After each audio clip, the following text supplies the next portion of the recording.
Guys, the ending of any relationship is extremely painful.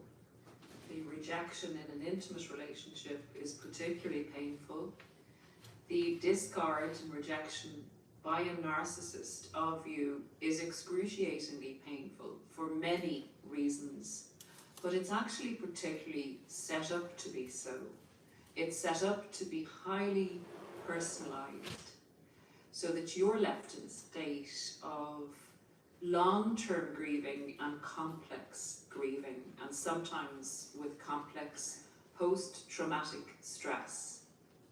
In order to keep you available for the narcissist and purposefully to empower the narcissist to feel that they are so valuable that you cannot get over them and get over them quickly.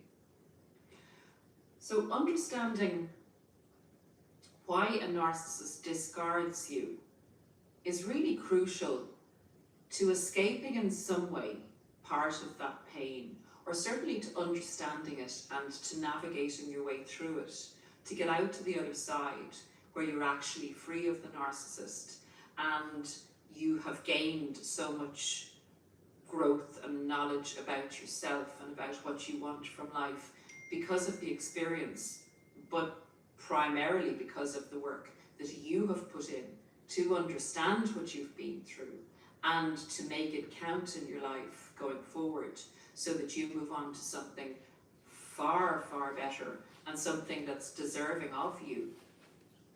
So I'm going to just cut to the chase. You're very welcome if you're the first time here. Hello, this is Narc Khan, and here we chat about all things in relation to narcissistic abuse and the narcissistic personality disorder, because we're going to use it to make our lives better. Understanding the reasons for discard, I'll cut to the chase. There's a lot of different reasons that are customized to people's situations that narcissists discard people, but there are main reasons that narcissists will discard. And if you understand this and depersonalize a situation that the narcissist has purposefully made as personal as possible and set you up to believe in the illusion that they left you because of you, these reasons may help you put that into perspective and put the reality check there so that you understand that this is another con of the narcissist, another illusion you've been set up for, that you're believing in, and you're allowing, understandably, your thoughts to become your actions, and your self-sabotaging and your grief, and going down the rabbit hole the narcissist really wanted you and wants you to go down. So let's get into some of these reasons. If you have any reasons in your particular situation that you believe the narcissist discarded you, please leave in the comments. Very, very helpful for other people to read. And the 5 reasons I'm going to give are not just sometimes standalone reasons, they can be a combination of one or other of these 5 reasons, but I will bet you the reason that you were discarded is in amongst these 5. Reason 1 that the narcissist discarded you. You became too broken. You became a dysfunctional object. Remember, the reason the narcissist wants people in intimate relationships with them is so that they can basically groom you so that you're providing all the services the narcissist requires of you. You get none of your own needs met. In fact, you get devalidated nearly in the devaluation stage when the narcissist is sucking you dry, basically, of your supply. So a lot of people become either physically or mentally broken, or both, spiritually broken, and become literally shells of themselves. And people become so broken that they are no longer fit for purpose in the narcissist's eyes. It's time to throw you in the trash. You're no longer functioning as you did in the beginning.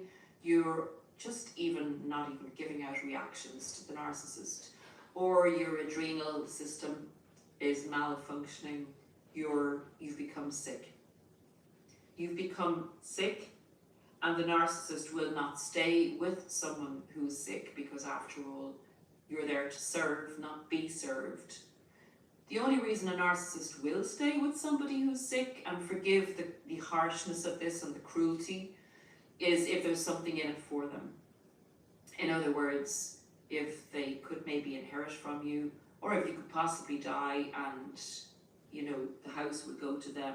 Whatever heinous reason they would stay with you while you were sick, that's the only reason. They're going to gain something from it. Number 2, this is really, really probably one of the main reasons the narcissist discards you, and it says a lot about you. It's a blessing when a narcissist discards you, and I don't mean to trigger anybody here that is grieving and still very much loving the mask that the narcissist presented to them. But when you start to come out of the fog a little bit, and you start to realize that there's a total imbalance in this relationship, and you begin to bring in some boundaries, that's when the narcissist finds you too damn difficult to control. You're becoming healthy again. You're coming out of the hypnotized state that the narcissist put you in, the love bomb stage. And remember, narcissists don't like to have to expend too much effort to get their needs met, to control another person, because they feel so entitled that you should just do this without question. They're worth it, they're godlike, they're amazing, and you do not matter. You are a functional human resource for the narcissist. And that human resource word has a lot of, two different ways of looking at it. Human resource in the company or corporate world, makes it sound like human resources are valuable. Actually, human resources are just resources for a company. And in a lot of ways, when people go up to the HR, services and understand that they're just a cog in the wheel that can be dispensed with and another person put in their place, they have to be managed. That is so with a narcissist. And apologies to anyone out there who's a human resource specialist who is not of that ilk, but a lot of these institutions have this type of, it's for the company, it's not for the individual. And it's the same with the narcissist. It's for the narcissist, it's not the individual. You are literally a replaceable, operational, functional being that the narcissist does not see soul-wise or spiritually, or who you actually are. That's not who the narcissist falls in love with. They fall in love with your functionality. So depersonalizing a narcissist leaving you is your key to freedom. It's one of your keys to freedom. So you've become too difficult to control.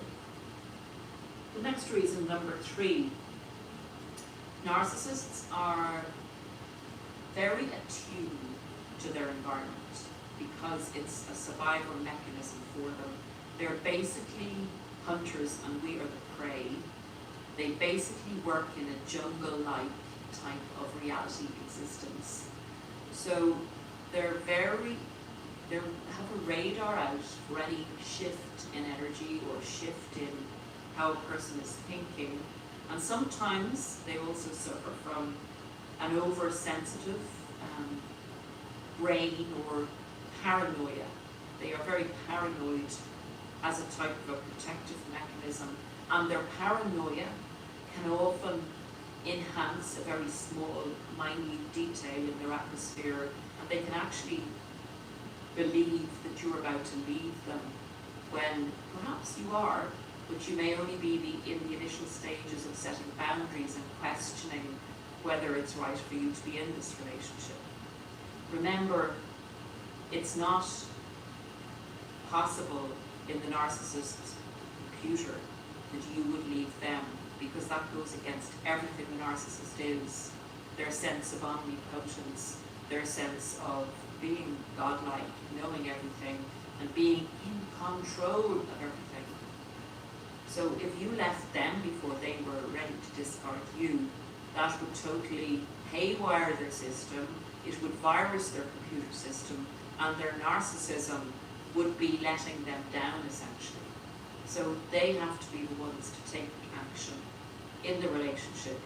So if they think that you're preempting the ending of the relationship by actually having the audacity to leave them, even if it's not something you're actually consciously contemplating, they can nearly read your subconscious in the slight variations and changes as to how you act towards them, say something, an intonation of your voice, a look. Literally how you breathe nearly will be interpreted by the narcissist, because it's essentially staying in control of you. So anything that affects that will have their radar honed, and they will want to leave you before you leave them. You will get, if they do sense that you're getting ready to pack those in the suitcases and march out on the narcissist, you would probably get what is called the big Hoover, and they will try and bring you back under control so that you don't leave them, or so that you're back under control enough so that they can really come in and smack you down when you're least expecting it, and discard you when they have brought you up again into the lovey-dovey stages and future faking, and just are not expecting to discard. But they feel that they've got one over on you because they thought you were about to leave them. They loved you up again so that you're flying high again, and that's the time when they've brought you right back up, that they can go and drop you very, very long way down off the top of the mountain that they brought you back up to, nearly in a kind of way like, how dare you think about leaving me? Subconsciously, their narcissism is saying, now you're going to get a taste of your own medicine, even though you didn't actually leave them. Now you're going to see who's the boss here, now you're going to suffer, and now you're going to realize what you've lost, who you've lost, the amazing mask that you've lost. So that's another reason for discard, guys. Now this is an interesting one that I don't think is put about too much in relation to explanations for why narcissists discard their targets or victims. Your supply has been so good. Your character traits that you had stolen from you by the narcissist, in other words, they kind of try to steal your personality and match it onto the mask so that they can go off and use those particularly good points of yours as being them for the next source of supply or the next community to go into, or wherever they're going to be seeking again to destroy others. They will, on your good supply, have felt very, very empowered, and particularly if they devalued you to the extent that you actually believed that you weren't the good person that you were, or that you weren't the person the narcissist saw to try and come and rob, that you didn't have the integrity and the character traits that the narcissist has just stolen from you to attach as the new mask to the next person that they're going to present it to. So the more you were fantastic and are fantastic, the more you gave to the narcissist and bolstered them up and really believed in their mask and had them really reinforcing their state of empowerment in believing in the mask themselves. And then the more devastated they were able to believe all that. You had problems and you had issues and you were crazy. The more they saw a good person fall, the more empowered they get. And they have this false sense again of omnipotence, that really they deserve so much better than you. They have to, the narcissism makes them believe this. And they feel so powerful, like so full, so replete, on your supply and what you've done for them, what you've given them, they feel that they can go off and conquer the world with an absolutely ridiculous sense of false, fake confidence. Because, as I say, they often leave good situations where they could have actually really thrived with this belief that it's them that's the reason that they are so brilliant in the relationship, not you. Because remember, their black and white thinking can't have you be the good guy. So they feel they can go off and tackle any situation, do much better for themselves than they could possibly do with you, who's now being turned into a piece of human what. They just feel indestructible, and they're not indestructible because they very often make very bad decisions because of this overbelief in themselves. Now, I'm not saying that believing in yourself is good, and it's definitely what we need to do with being discarded by a narcissist. But what they do is have this super duper overconfidence, and they make decisions based on the unreality of that, the unreality of their talents, the unreality of their abilities, which will only get them so far. It can only get them as far as they're capable of going, if you know what I mean. In other words, they go out there thinking, say, they're going to cure a disease. That's how amazing they think they are. And their ability to do that it does not exist. But they believe in themselves to an over degree, that they go out and get into situations that they do not have the capacity to be in or to survive in, and fall flat on their feet. And back to you they will trot. That's another illusion. Another illusion of the discard is that they're gone forever and you'll never see them again. And this is just part of the personalizing of your downfall. Honestly, guys, it's an illusion. They always come back. They always come back. Unless, of course, you're going to maybe do something like a YouTube channel about narcissists, then there's a high degree possibility that you will never see them at your door again. Even that, though, is not enough of a deterrent. But that's a digression. Let's get into the fifth reason that narcissists discard. They're feeling this great sense of omnipotence. A few of the other things have come into play, or none of the other things have come into play, and they see this new person that they think, I believe I deserve that new person, like a new car or a new house or whatever. People are just vehicles for the narcissists to serve their needs with. But they might like the tone of the other person better. The other person could be easier to control, could have a lot of character traits, could have just what the narcissist needs at one particular any given time. And this person comes up on the narcissist's sonar, and they've fed off you, they're feeling great, you're going downhill and the other person's going uphill, and that's the next target.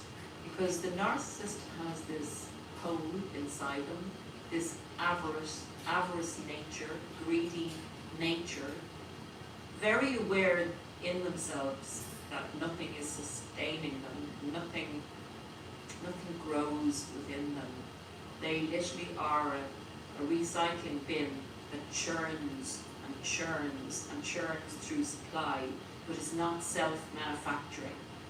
So they're aware that they constantly need to be sourcing new forms of supply, and they're constantly needing to keep their older forms of supply as fallback positions, and again to leave the old supplies as devastated as possible, so that by the time the narcissist may need to come back for a little nibble or a full meal, or to stay a year or two with you, you will have had time to grieve,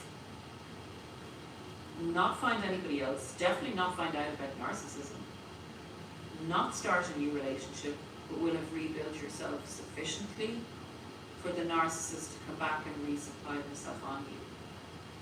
So there are the 5 main reasons that narcissists discourage their intimate partners, and it can be also translated into other situations. Just understand, guys, they want you to personalize it as much as possible. It's not personal. It's actually not about you, it's about what the narcissist needs at any given time. Your functionality comes into play in relation to the narcissist's decision to leave you, but they're basically putting away their food source, storing it in the freezer, keeping it on ice, and will be back again. So you use this time to recover, to understand what you were dealing with. You were dealing with a predator, not someone who loves you, not someone who even sees you, just sees you as a food source and sees other people as food sources. They're not going off to someone who is better than you, someone who has more than you. They're not going off to somebody who is even anything like you. Literally, you are the container for the food that they need to survive, and they're the dependent ones. They're literally So don't buy vampires. into the illusion. Don't Literally personalize it. vampires. Understand this, and it will really help you accelerate your healing. Use the time before they come back to get yourself very, very free of this dynamic. It's highly toxic. Thanks, guys, and I will see you again. I'll say. Have a very, very I'll good say, day. people. Look after yourselves. Do something today that's going to enhance the future you. It's something towards your future. Whatever you want to do about the narcissist, whatever education you want to get out of them, that's fantastic for freeing you. But do something towards your future today. Bye for now.